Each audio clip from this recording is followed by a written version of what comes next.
The morning alarm on Earth sounded like birdsong. It had been that way for 3,000 years. Sarah Chen stepped out of her small house and breathed in the clean air of New Geneva. The city stretched before her like a garden with buildings. Green walls covered every structure. Flowers bloomed on rooftops. The streets were filled with people walking slowly, talking quietly, and smiling. Sarah was a historian. She studied the old times when humans fought wars. Most people found her work strange. Why study something so ugly? But Sarah believed it was important to remember, even if those days were long gone. She walked to her office at the University of Human Memory. The building was made of living wood that grew into perfect shapes. Inside, holographic displays showed images from humanity's past, battles, weapons, soldiers. All of it seemed impossible now. "Any new discoveries today?" asked her assistant, Marcus. He was young and had never seen violence except in these old records. "Just reading about something called a tank," Sarah said. "They used it to fight on land." Marcus laughed. "Humans are so creative. Even their old toys were interesting." Sarah smiled but felt a strange chill. These weren't toys. They were tools for killing. But how could she explain that to someone who had never known fear? The communication alert came at exactly noon. Every screen in the city lit up with the same message. Sarah and Marcus watched as symbols appeared that no human had seen before. "First contact," Marcus whispered. "We're not alone." The symbols changed. A voice spoke in perfect human language. It was cold and mechanical. "People of Earth, we are the hegemony of Kithara. We have conquered 47 star systems. We own 300 billion souls. You will surrender your planet and your freedom. You have one rotation of your world to decide. Resist and face complete destruction." The message ended. The screens went back to showing flower arrangements and poetry. Marcus blinked. What did that mean? Sarah felt her hands shake. She had read about this. Long ago, before the Great Peace, humans had received messages like this from other humans. They want us to give up our world. They want to rule us.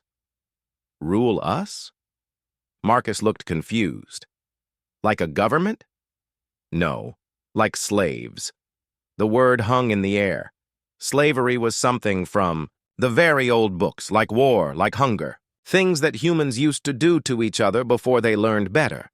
Within an hour, the message had reached every human colony.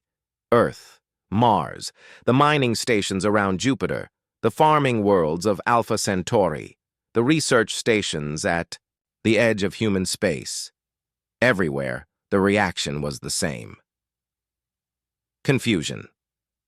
Dr. Elizabeth Torres, head of the Earth Council, called an emergency meeting. The council chamber was a circle of grass with floating chairs. 12 people sat in the warm sunlight streaming through crystal walls.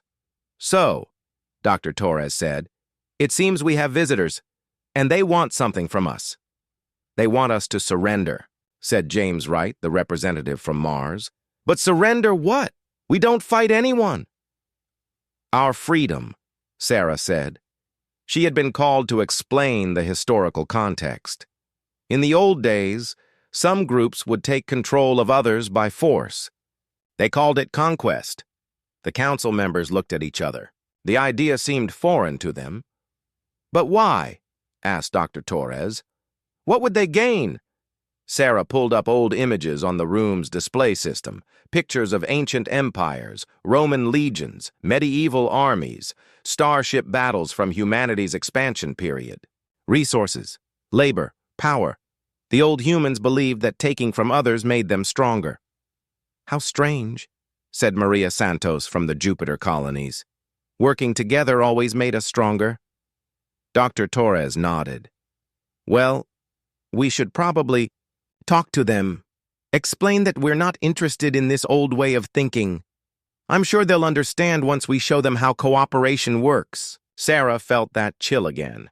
She had read the old military histories, the accounts of first contact with hostile alien species, Those records were classified, buried deep in archives that nobody accessed anymore. Dr. Torres, Sarah said carefully, maybe we should look at the old protocols first, just to understand what our ancestors did in situations like this. Protocols? Dr. Torres smiled. Sarah, dear, those are just historical curiosities. We're a peaceful people now.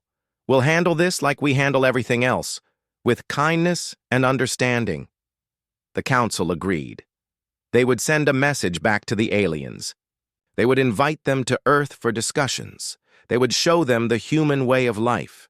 Surely these confused aliens would see the wisdom of peace. Sarah left the meeting feeling sick. That night, she couldn't sleep. She kept thinking about the old archives, the sealed sections of the university library, the files marked Military History, Restricted Access. At midnight, she went back to her office. She used her historian's codes to access the restricted files. What she found made her blood run cold. Humanity hadn't always been peaceful. For most of their history, they had been something else entirely. The records showed wars that lasted centuries, weapons that could destroy planets, battle strategies that turned star systems into graveyards. The Great Peace hadn't started because humans became wise. It started because they became too good at killing. The final human war had been so terrible that the survivors agreed to never fight again. They had sealed away their weapons, hidden their military knowledge, chosen to forget. But forgetting wasn't the same as losing.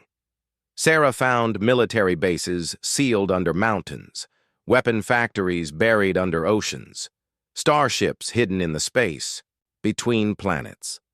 All of it preserved, all of it waiting. The aliens had given humanity one day to surrender. Sarah realized they had made a terrible mistake. They thought they were threatening sheep. They had no idea they were challenging sleeping wolves. As dawn broke over New Geneva, Sarah made a decision. She sent a message to every historian in human space, every archaeologist, every person who studied the old times. We need to talk, she wrote, about the things our ancestors chose to forget. Within hours, responses came back from across human space. Historians and archivists who had been having the same thoughts. People who understood what the aliens didn't. Humanity's peace was a choice. And choices could be changed. The flowers still bloomed on the rooftops of New Geneva. The streets still filled with people talking quietly and smiling, but something was different now. In the archives and universities, humans were remembering things they had tried to forget. The aliens had asked for humanity's surrender. They were about to learn why humanity had surrendered to peace in the first place. Because when humans fought wars, nobody else stood a chance. The sealed door hadn't been opened in 3,000 years. Dr. Sarah Chen stood before it with a team of 20 historians and archaeologists. The metal was black and smooth, built into the side of Mount Everest. No markings, no handles. Just a small scanner that had been waiting for someone with the right genetic codes. "Are you sure about this?" asked Marcus. He had volunteered to come, though he looked nervous. Sarah pressed her hand to the scanner. Her DNA carried the markers of the old military families, bloodlines that had earned the right to remember. The door recognized her and slid open with a sound like thunder. Cold air rushed out, carrying the smell of metal and oil. Emergency lights flickered on, revealing a tunnel that stretched into darkness. "Welcome to Archive 7, Sarah said, "one of humanity's oldest secrets." They walked deeper into the mountain. The tunnel opened into a vast chamber carved from solid rock. Machines lined the walls, covered in protective sheets. Computer terminals glowed with patient red lights. Everything was perfectly preserved. Marcus stared at a covered shape that was clearly some kind of vehicle. "What is all this?" "History," Sarah said. "The kind we tried to forget." She pulled the sheet away from the nearest machine. Underneath was something that looked like a metal spider with weapons for legs, a combat mech from the Third Solar War. The name painted on its side read, Peacemaker. Peacemaker? Marcus read the words slowly. Old human humor, Sarah explained. They gave violent things gentle names. It made the killing easier. Across human space, other teams were opening other doors. On Mars, archaeologists found an underground factory that could build 1,000 warships in a day. On Europa, they discovered weapon designs that could crack moons in half. On distant colonies, sealed vaults revealed technologies that bent the laws of physics. The alien fleet was still days away, but humanity was remembering fast. Admiral Rebecca Torres had been a student of old military history. Now she stood in what used to be called the War Room, deep under the Pacific Ocean. Banks of computers hummed to life around her. Tactical displays showed the approaching alien ships. "How many?" she asked. 5,000 vessels, reported her aide, Lieutenant Kim. Conventional fusion drives, energy weapons, standard military configuration. Rebecca nodded. She had read about fleets like this in the old records. Simple, direct, the kind of force that could conquer most species without trouble. And our assets? Lieutenant Kim consulted his tablet.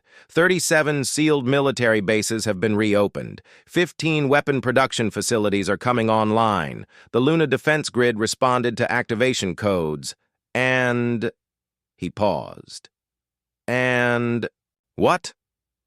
The dreadnought yards at Saturn. They're still functional. Rebecca felt a chill. The dreadnoughts were humanity's final weapons. Ships the size of small moons, built for wars that never ended. The kind of vessels that had made the Great Peace necessary. How many are operational? All of them. 230 ships. Rebecca closed her eyes. Just one dreadnought could fight 1,000 conventional warships. 200 could sterilize galaxies. Keep them sealed for now, she said. Let's see what our visitors are really capable of. On Earth, the alien message played again on every screen. The same cold voice making the same demands. But this time, humans were listening differently. Dr. Elizabeth Torres called another emergency council meeting. But now she was joined by people who hadn't spoken in public for centuries. Retired military historians, descendants of ancient soldier families, experts in arts that civilization had tried to forget.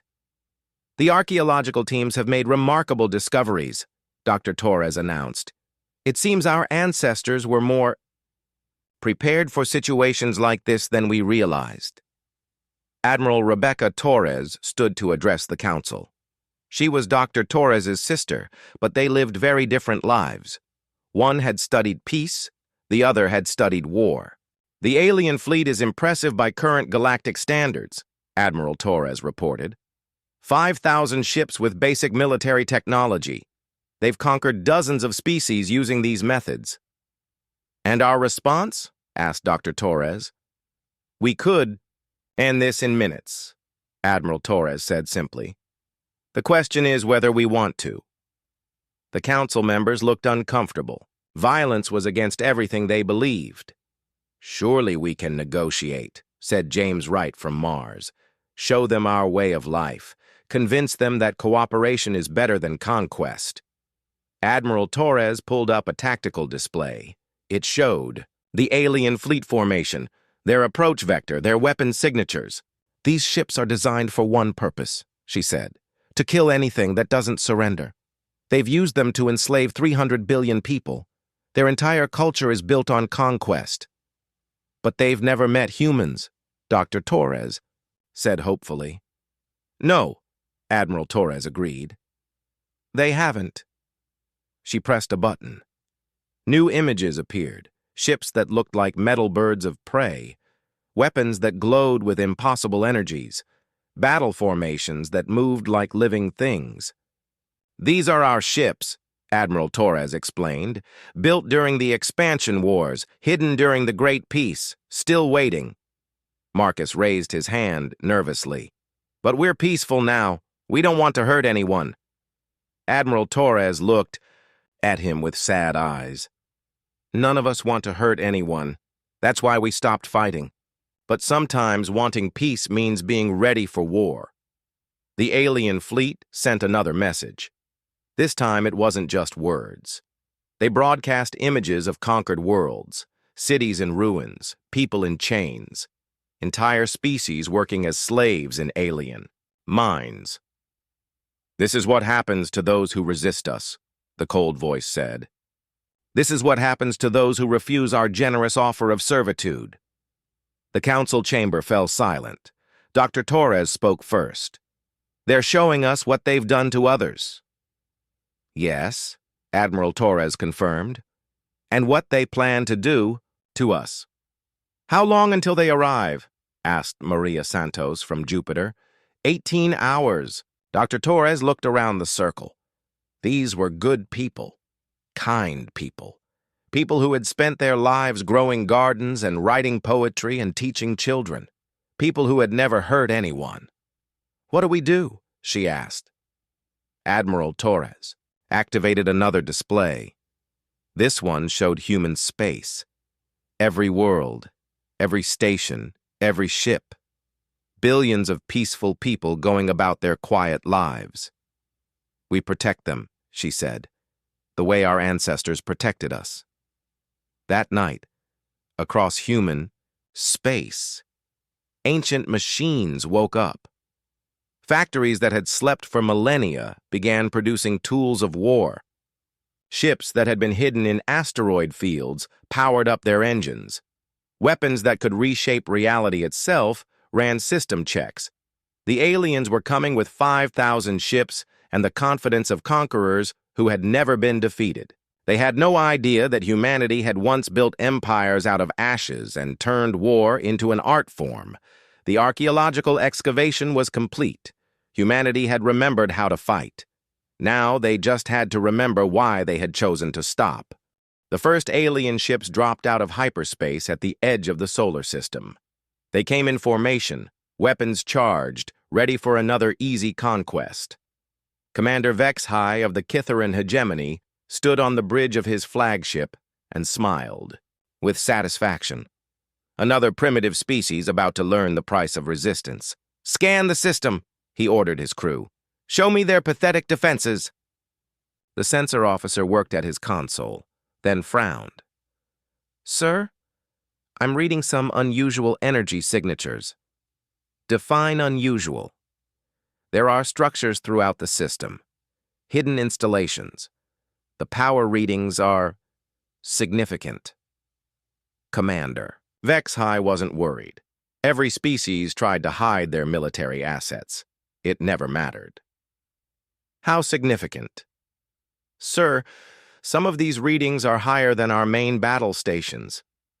Now Vexhai paid attention. Their battle stations could destroy planets. "That's impossible. Show me." The main screen displayed a tactical map of the solar system. Red dots marked human installations. There were hundreds of them, hidden in asteroids, buried in moons, floating in the dark spaces between worlds. "The humans built all of this?" Vexhai asked. "The structures are very old," his science officer reported. "But they're all coming online now, powering up, as if they were waiting." Vexhai felt the first touch of unease. In 40 campaigns across the galaxy, he had never seen anything like this. Most species had a few orbital platforms, maybe some ground-based weapons. But this was different. This was a system that had been turned into a fortress. A communication came through from the human homeworld. Vexhai expected pleas for mercy, offers of surrender. Instead, he got something else entirely. A human woman appeared on the screen. She was middle-aged with kind eyes and gray hair. She wore simple clothes. Nothing military about her appearance. "Hello," she said in perfect Kitharan. "I'm Dr. Elizabeth Torres, elected representative of Earth. We received your message yesterday." Vexhai straightened in his command chair. "You will surrender immediately or face destruction." Dr. Torres smiled sadly. "I'm afraid there's been a misunderstanding. We're not interested in surrendering. We stopped fighting wars 3,000 years ago because we got tired of winning them. You dare threaten the hegemony? Oh, no, Dr. Torres said quickly. We're not threatening anyone. We're just explaining our situation. You see, when we stopped fighting, we didn't destroy our weapons. We just put them away, like old tools in a garage. She gestured, and the screen showed images of the human installations coming online. Weapons that glowed with impossible energies. Ships emerging from hidden docks, defense platforms that hummed with barely contained power. We really hoped we wouldn't need these again, Dr. Torres continued. But you seem determined to make this difficult. HFY studied the images. The human weapons didn't match any known technology. Their energy signatures were off the charts. Their ships moved in ways that violated basic physics. You're bluffing, he decided. No species that powerful would live so peacefully. Dr. Torres nodded, understanding. That's what everyone thinks. It's why we usually don't mention our past. People get nervous when they find out what humans used to do for fun. For fun? War. We were very good at it. Perhaps too good. That's why we stopped. She paused, and her expression grew more serious. Commander HFY, I'm going to send you some historical files, educational material. I want you to understand what you're dealing with before you make any decisions you might regret. The data package arrived instantly. HFY's science officer reviewed it and went pale. Sir, the officer whispered, these can't be real. Show me. The records played on the main screen. Human wars spanning centuries, battles fought across entire star systems, weapons that could crack planets, ships that could travel faster than light while shooting, military strategies that turned physics into poetry. One image showed a human fleet of just 12 ships destroying an armada of 10,000. Another showed a single human soldier holding off an alien invasion force of millions. The records went on and on. War after war, victory after victory. Propaganda, HFY said, but his voice lacked confidence. Dr. Torres appeared on screen again. I understand your skepticism. Here, let me show you something current. She pressed a button.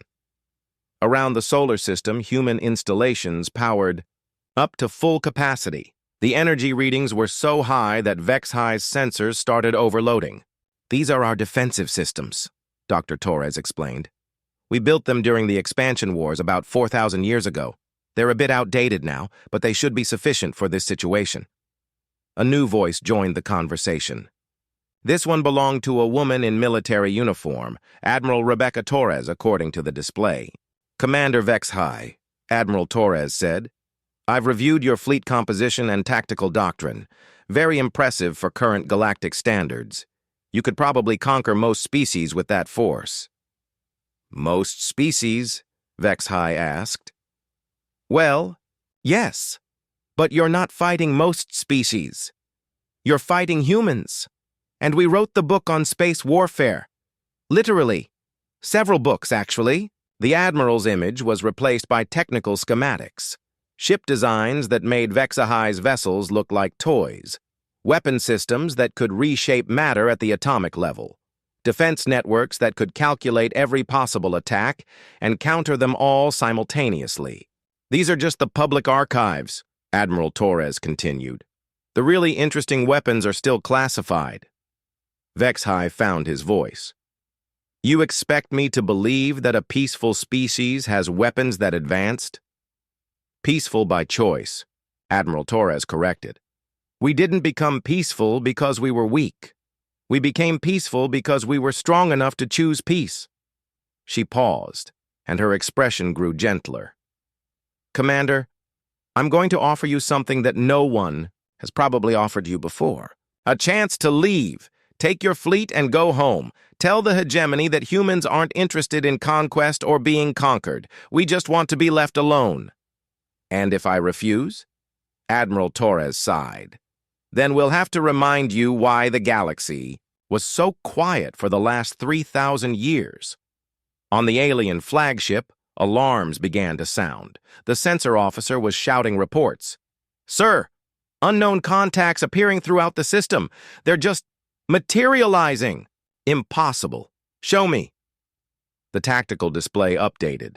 Human ships were appearing everywhere, not emerging from hyperspace, not uncloaking, simply appearing, as if they had been folded out of reality itself.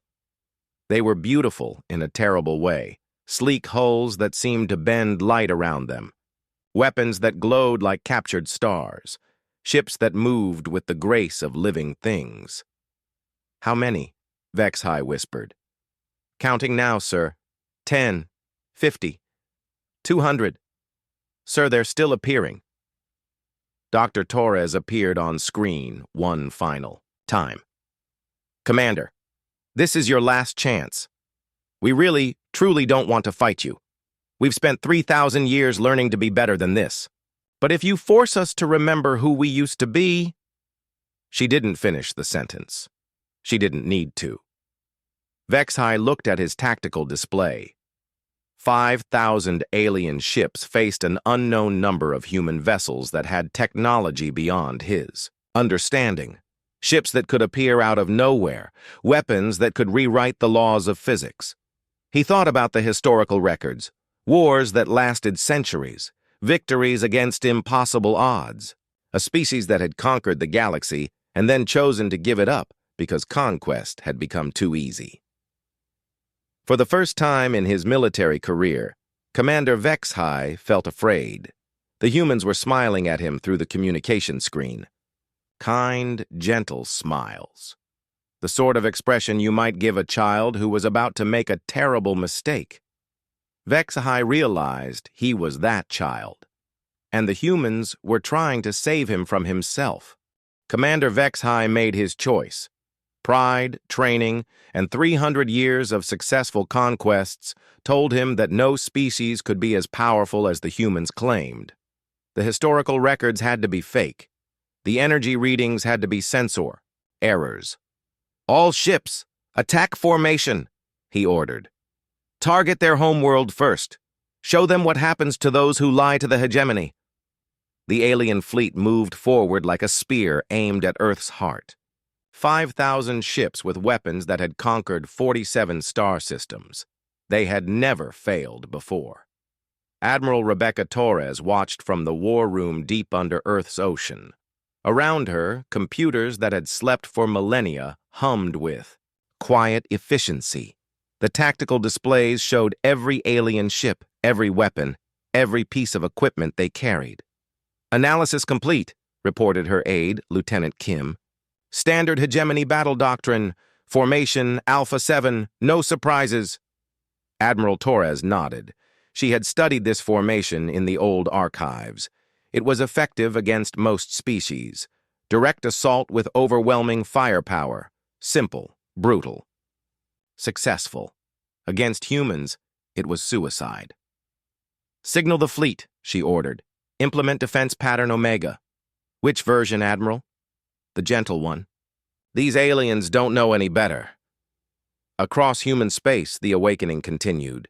Sarah Chen stood in Archive 7, watching as machines that were older than most civilizations came online. The combat mechs stretched their metal limbs. The automated defense systems ran diagnostic checks. Everything worked perfectly, as if 3,000 years had been just a brief nap. "This is incredible," Marcus whispered. He was staring at a holographic display that showed weapon specifications. "These energy outputs are impossible." "Impossible for everyone else," Sarah corrected. "Humans have always been good at making the impossible happen." She pulled up another display.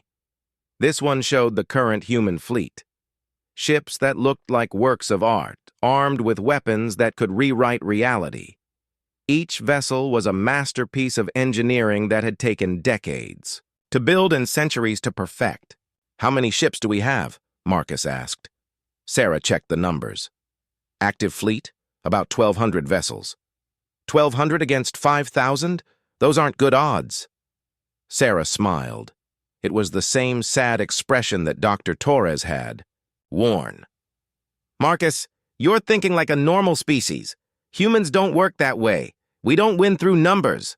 We win through being better at war than anyone else. The first alien probe ships reached Earth's outer defenses.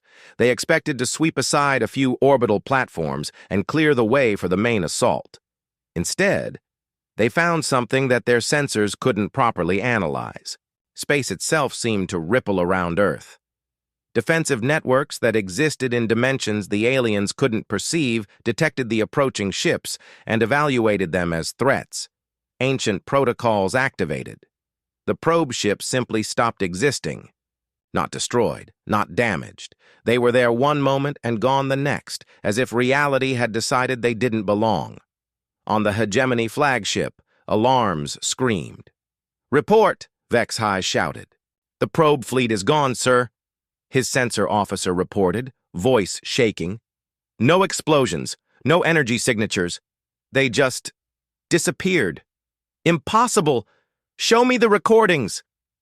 The screen replayed the last moments of the probe ships. They were moving toward Earth when space around them shimmered. Then nothing. Empty space where 12 warships had been. Dr. Torres appeared on the communication channel again. Her expression was even sadder than before. "Commander HFY, please reconsider. You just lost 12 ships to our perimeter defenses. Those are the old systems, the ones we consider obsolete. You destroyed my ships with some kind of super weapon." "No," Dr. Torres said gently. "We relocated them. They're currently in a pocket dimension about 3 light years from here. The crews are unharmed, but their ships won't work anymore. We'll send them home after this is over." HFY stared at her. Pocket dimensions. Relocating matter through space. These weren't weapons. They were technologies that most species thought were myth. "How?" he whispered. "Practice," Admiral Torres answered, appearing beside Dr. Torres on the screen. "Humans have been fighting wars for 50,000 years. We got good at it." The main alien fleet pressed their attack. They launched missiles by the thousands.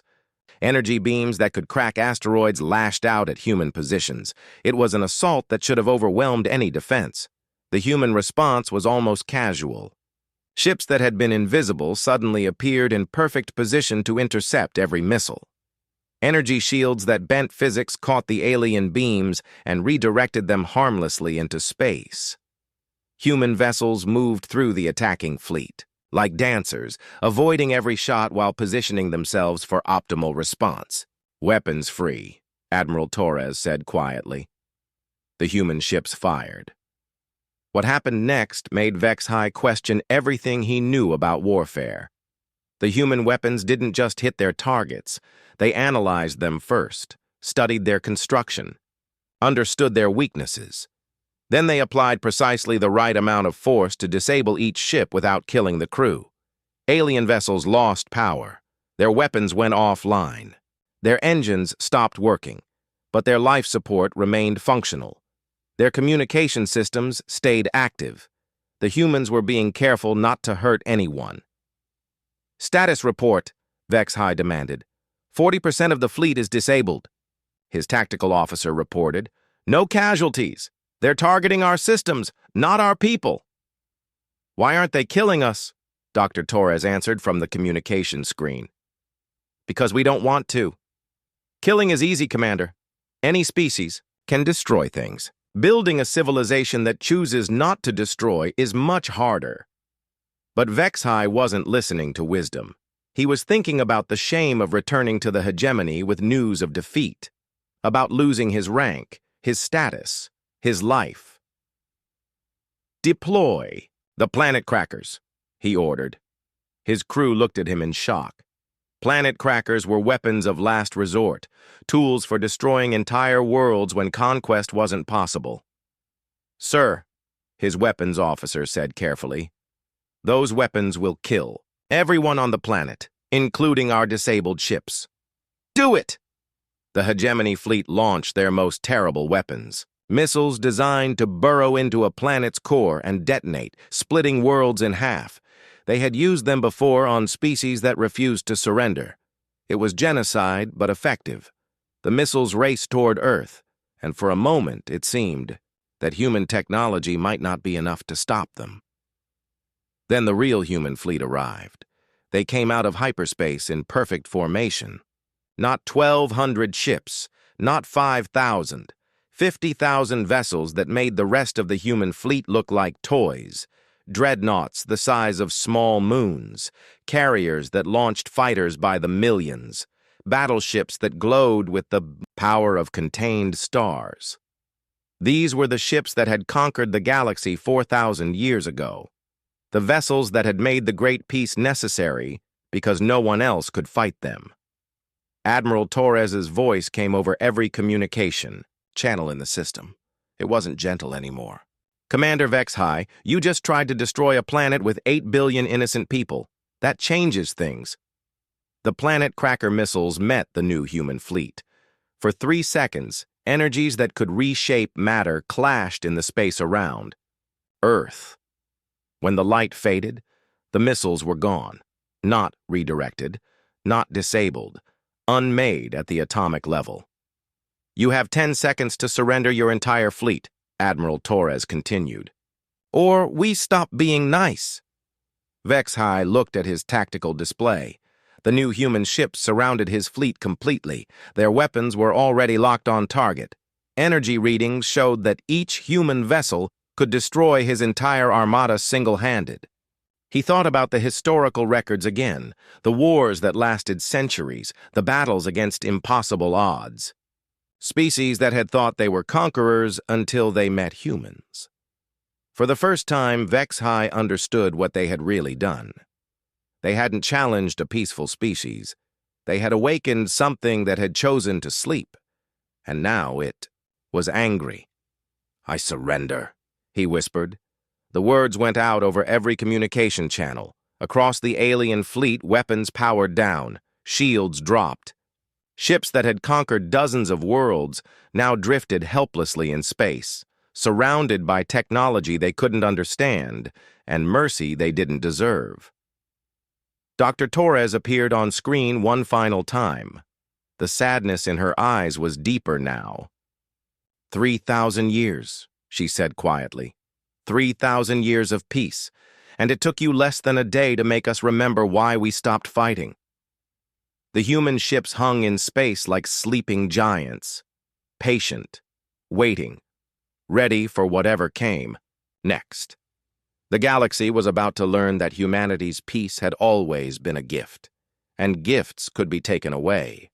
The war was over before it truly began. The hegemony fleet drifted in space, weapons offline, crews alive but defeated. Around them, human ships maintained perfect formation, their weapons powered down but ready.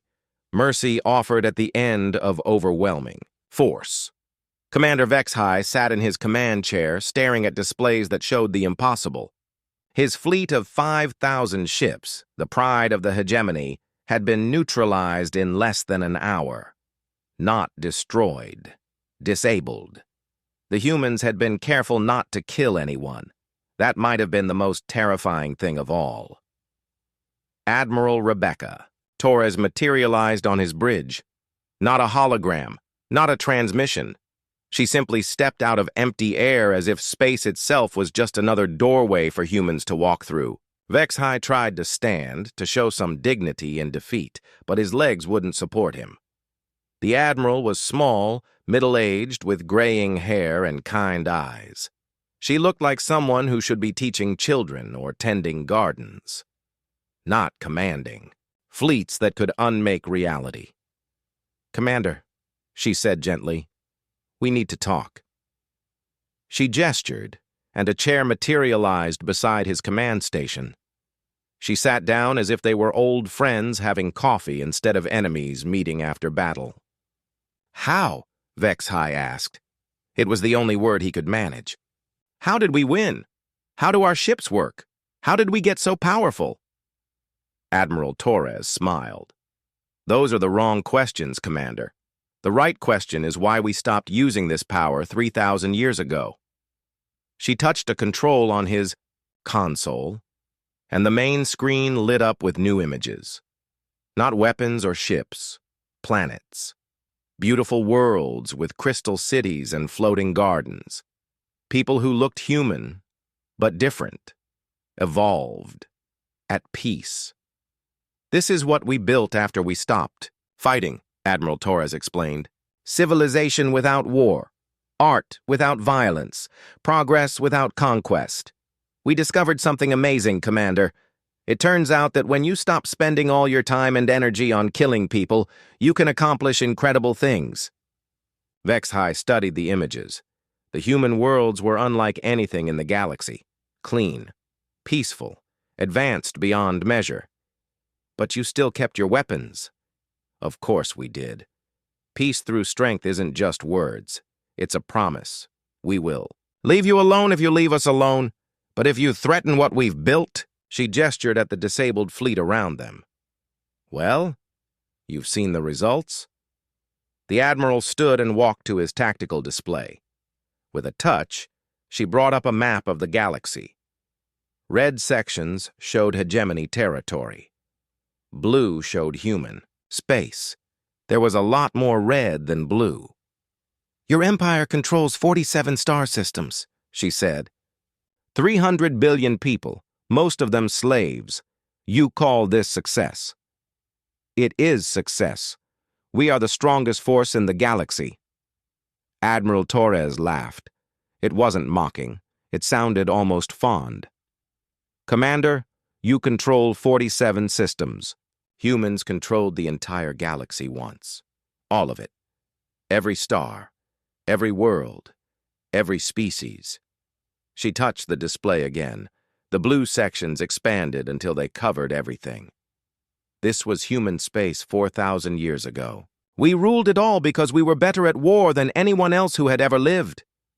Vexhai stared at the display. That's impossible. If you controlled everything, why did you give it up? Because ruling the galaxy is boring. Admiral Torres sat back down, and her expression grew thoughtful. Do you know what happens when you become so good at war that no one can challenge you?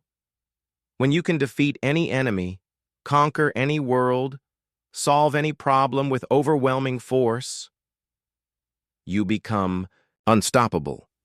You become bored, and boredom makes humans dangerous in ways that anger never could. She pulled up new images. These ones were darker. Worlds stripped bare for resources. Species extinct because someone wanted to test a new weapon. Star systems turned into art projects by humans who had run out of meaningful challenges.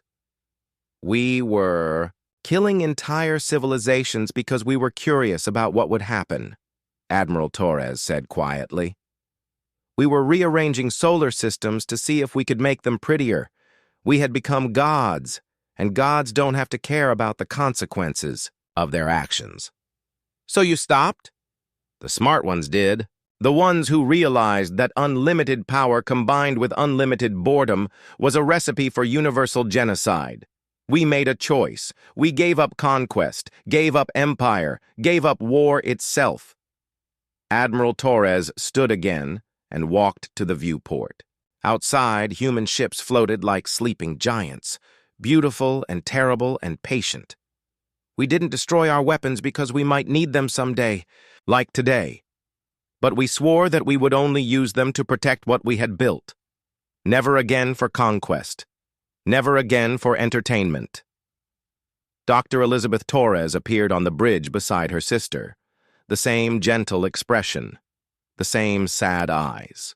Commander Vexhai, Dr. Torres said, we've been monitoring your communications with the hegemony.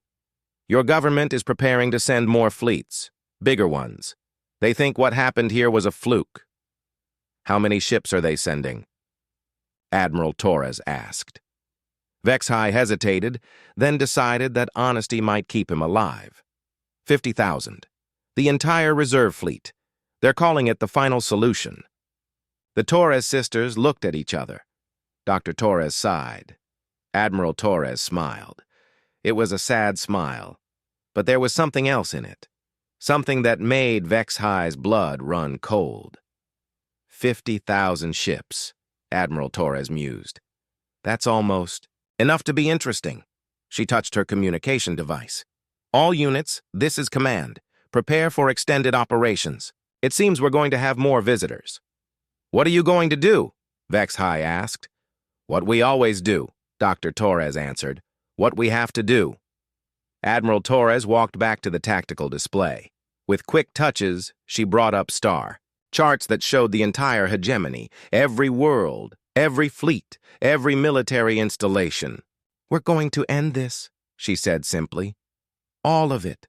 The slavery, the conquest, the cycle of violence that your people seem to love so much. You're going to destroy the hegemony? Destroy? No. Admiral Torres smiled again, and this time, Vex High understood what was behind that expression.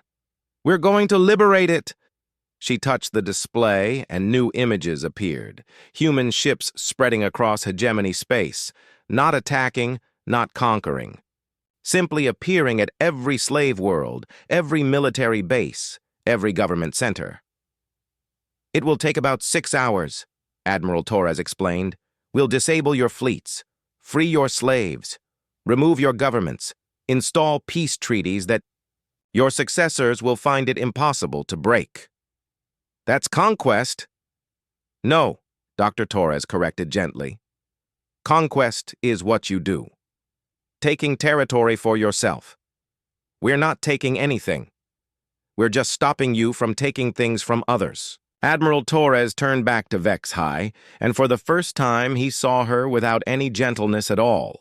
Just cold competence and the absolute certainty of someone who had never lost a war. Here's what's going to happen, Commander. You're going to send a message to your government. You're going to tell them that they have one chance to surrender. Complete surrender. Free every slave. Dismantle every weapon. Submit to human oversight until you prove you can exist without hurting others. They'll never agree to that. I know. The smile was back. That terrible, patient smile. That's why we've already started moving. She gestured to the viewport. Outside, the human fleet was changing. Ships that had been barely visible were growing larger, not moving closer, growing, as if reality was stretching to accommodate them. Those are our deep space units, Admiral Torres explained. The really old ships. We built them during the Infinity War against the Vex Collective. Each one can operate independently for centuries. They're already en route to every major hegemony, world. How many? Enough. Admiral Torres looked at Vex High with something that might have been pity. Commander, your people picked a fight with a species that conquered the galaxy as a warm-up exercise. Did you really think this would end any other way? Dr. Torres stepped forward. But here's the thing, Commander. In a few years, when this is over, your people will be free. Actually free. Free from slavery. Free from endless war. Free from the fear that someone stronger might do to them what they've been doing to others. You'll rule them instead. No, Dr. Torres shook her head. We'll teach them, the same way we taught ourselves, how to build instead of destroy, how to create instead of conquer, how to find meaning in something other than violence. Admiral Torres walked to the bridge's exit, then paused. Commander, I want you to understand something. This conversation, it's a courtesy, a final chance for your leaders to avoid the inevitable. We're not asking for permission. We're not negotiating terms. We're explaining what's about to happen. And if we resist? The Admiral turned back to him, and Vex High saw the full weight of 4,000 years of military excellence in her eyes. Commander, she said softly, we are humanity. We taught the galaxy what resistance means. Do you really want to try to teach us? She left the bridge, simply stepping through empty air and vanishing. Dr. Torres lingered a moment longer.